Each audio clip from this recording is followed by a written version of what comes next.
Hello दोस्तों, क्या कभी आपने खाली बिंदी के पत्ते से आटा गूंथा है या रोटियां सेकी हैं, वो भी बिना चकला बेलन के। तो आज मैं आपको दिखाने वाली हूँ आटा भी गूंद कर और सेक कर भी रोटियां। बने रहिएगा वीडियो में। यहाँ पर देखिए, सबसे पहले तो मैं क्या करूंगी, आटा छानूंगी, क्योंकि रोटी सेकने से पहले आटे को छानना बहुत ज्यादा जरूरी होता है। जब हम आटा छानने के लिए बैठते हैं तो हमें काफी सारा समय लग जाता है, क्योंकि आटे में थोड़ी-सी गुठलियाँ जैसी पड़ी हुई होती हैं, तो आटा जब हम छानते हैं, छनने में काफ़ी देर से वो छनता है। कुछ इस तरीके की जो गुठलियाँ होती हैं ना आटे में मिलती है ना, इससे भी मोटी-मोटी हो जाती हैं। तो ऐसा क्या करें कि जो आटा हमारा 2 मिनट में छन रहा था, वो 1 ही मिनट में छन जाए। तो आपको ले लेनी है साफ-सुथरी सी एक चम्मच, और चम्मच को आप छन्नी में डाल दीजिए कुछ इस तरीके से। और अब आप आटा छानिए बेफ़िक्र होके। आटा आपका तुरंत सेकंडों में छन जाएगा। मिनटों की छोड़ो, सेकंडों में आपका आटा छन जाएगा।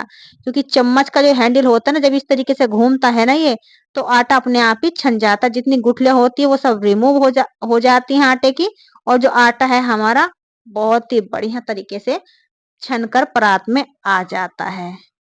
तो छान कर देखिए एक बार आटे को आप, बहुत अच्छा लगेगा आपको।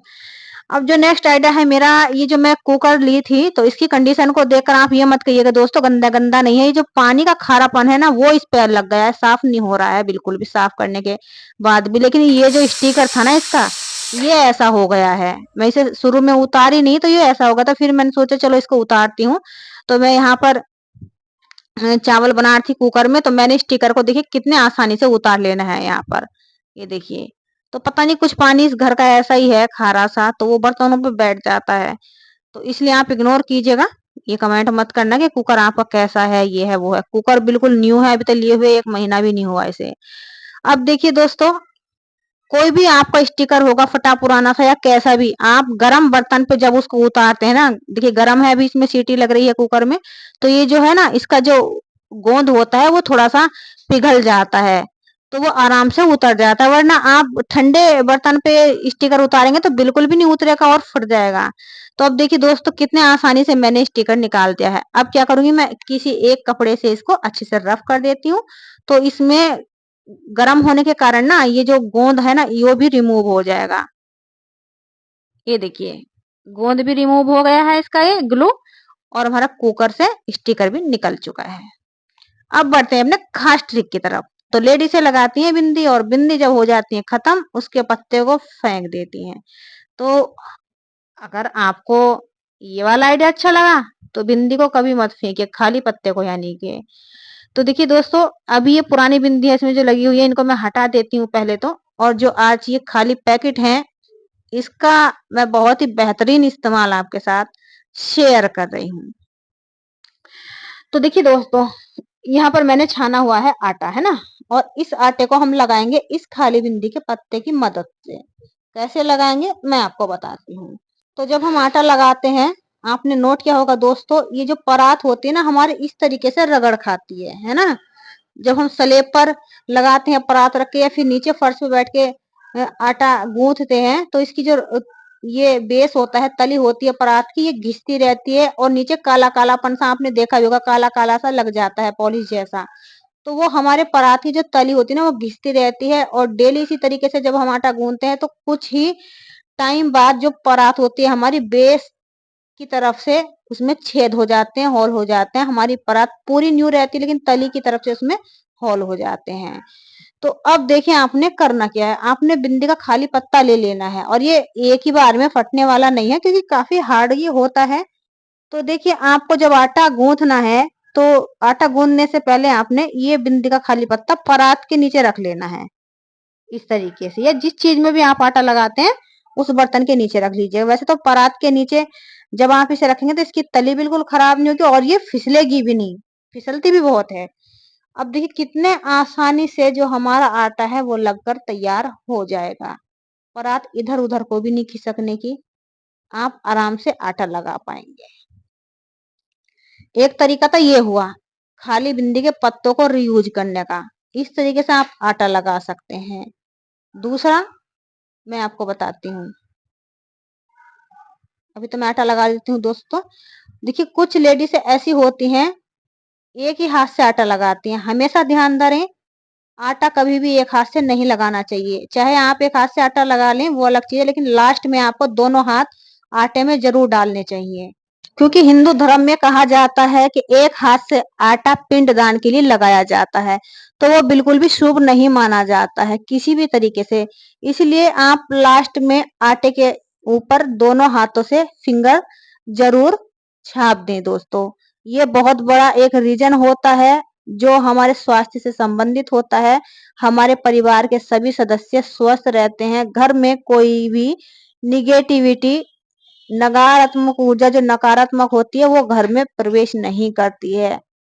तो यहाँ पर देखिए दोस्तों, इस तरीके से हमारा आटा लगकर हो चुका है रेडी। और देखिए भिंडी का पत्ता है, ये रखा है ऐसे। और जो हमारे परात का जो बेस है एकदम साफ सुथरा है, काला भी नहीं पड़ा है और ये घिसा भी नहीं है, और इसने आवाज भी नहीं करी है, वरना आटा लगाते समय परात बहुत आवाज करती है। नेक्स्ट आइटम मेरा होने वाला है, ये होने वाला है चकला बेलन को लेकर। जो लकड़ी का चकला बेलन यूज करते हैं तो आपने नोट किया होगा, अगर एक दो दिन वो यूज ना करें इसे तो इस पर फंगस लग जाते हैं। देखिए, तो मेरा काम ऐसा है दोस्तों, मैं रोटी जो बनाती हूँ वो हाथ से बनाती हूँ। चकला बेलन का इस्तेमाल मैं बाई चांस कभी कर देती हूँ, वरना मैं इसका यूज नहीं करती हूँ। लेकिन हाँ ये है, इसको मैं साफ बराबर रखती हूँ। तो अभी 3 दिन से मैंने ध्यान नहीं किया इसका, तो इस पे ना ये एक फंगस जैसा लग गया था नमी के चक्कर से, क्योंकि बारिश हो रही है अभी भी, तो लकड़ी की चीजें नमी पकड़ जाती हैं। इसको आपने पहले सबसे पहले साफ कर देना है सूखे कपड़े से। फिर आपने करना क्या है, चकले और बेलन दोनों को आपने थोड़ी सी आंच दिखानी है। आंच का मतलब समझते होंगे आप, थोड़ा इसे आग पर घुमा दीजिए, ताकि इसके अंदर जो भी फंगस वगैरह लगे हुए हैं, बैक्टीरिया जो आ गए हैं, वो सब अपने आप ही खत्म हो जाए। आग से बैक्टीरिया खत्म हो जाते हैं। अब आपका चकला बेलन साफ सुथरा है, आप रोटी बना सकते हैं। अब देखिए एक तरीके से और इसको यूज कर सकते हैं, जो चकला बेलन पे रोटियां बनाती हैं उनके लिए बहुत बेस्ट होने वाला है ये। तो इसको मैंने काट लिया है, अब इसको मैं थोड़ा सा छोटे पीसेज में काटने वाली हूँ इस तरीके से। देखिए, तो ये 4 पीस कट के रेडी हो चुके हैं। अब इसको यूज कैसे करेंगे मैं आपको बताती हूँ। जिसके चकला बेलन में 4 टांगे होती हैं तो वो 4 पीस कट कर लीजिए, और जिसके में 3 होती हैं वो 3 रख लीजिए। तो मेरे में तो यहाँ पर देखिए आप देख पा रहे होंगे 3 टांगे हैं इस चकले में, है ना। तो इस तरीके से आप चकले के नीचे रखेंगे ना इसको काट करके, तो ये जो भागता है रपटता है ना ये रोटी बेलते समय, ये बिल्कुल भी नहीं भागेगा। आपका जो ये चकला है स्थिर रहेगा, आप फटाफट बिना किसी दिक्कत के बहुत सारी रोटियां बेल पाएंगे आराम से। तो एक तरीके से आप इन्हें यूज कर सकते हैं, इन्हें उठाकर रख दीजिए, नेक्स्ट टाइम फिर इसे इस्तेमाल कर लीजिए। अब देखिए दोस्तों, मैं बताती हूँ अपना तरीका, मैं रोटी कैसे बनाती हूँ। जो मेरे घर में, परिवार में, मायके में, ससुराल में सभी जगह बनाई जाती है, सभी इसी तरीके की रोटी खाना पसंद करते हैं।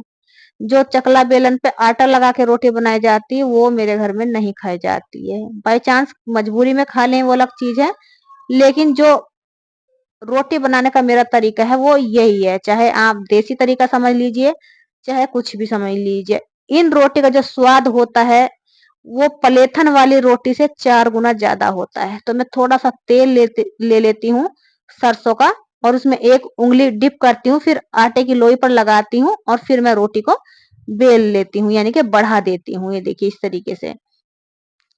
तो ये जो रोटी होती है ना हमारी, बहुत ही परफेक्ट तरीके से बन के तैयार हो जाती है। वैसे तो मैं बिना तेल के भी बना लेती हूँ, लेकिन तेल लगाने से ना ये रोटी और बढ़िया बनती है। बिल्कुल ऐसी लगेगी जैसे तंदूरी रोटी होती है ना, वो बिल्कुल एकदम गांव में जैसे चूल्हे पे बनाते हैं रोटी, लकड़ी वाले चूल्हे पे, उसी तरीके का स्वाद इसमें आता है। तो यहाँ पर देखिए, मैं रोटी को तभी बदलती हूँ दोस्तों जब इसमें एक तरफ से जाली पड़ जाती है। बिना जाली पड़ी हुई रोटी वो इतनी टेस्टी नहीं लगती जितनी जाली पड़ी हुई रोटी लगती है। देखिए इस तरीके से हम रोटी जब बनाते हैं तो हमारी रोटियां बहुत अच्छे से बनती है, नरम भी बनती हैं, लेकिन इनका स्वाद जो होता है ना, कई गुना ज्यादा होता है। तो मैंने अपने रोटी सेकने का तरीका आपके साथ शेयर कर दिया है, क्योंकि मैं चकला बेलन नहीं चलाती हूँ ज्यादा। मुझे इसी तरीके से रोटी बनानी पसंद है, और इसी तरीके से मैं बहुत जल्दी रोटी बना लेती हूँ। ऊपर से मेरा एक फायदा और होता है कि मुझे रोज डेली डेली जो चकला और बेलन होता है ना उसे साफ नहीं करना पड़ता है। बिल्कुल भी मुझे उसे साफ करने की हेडक नहीं रहती है।